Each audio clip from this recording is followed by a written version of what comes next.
Hello and welcome to another Golf Genius tutorial with your head golf professional Josh Osler.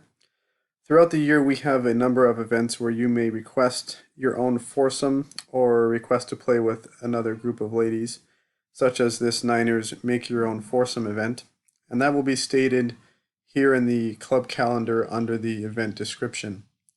So for this we're going to walk through how to do that. I'm going to register myself by clicking here, which will take me to the member portal. I'm going to sign myself up first. And then to request who I'd like to play with, I'm going to click here, send a message to the manager. And I will request who I'd like to play with.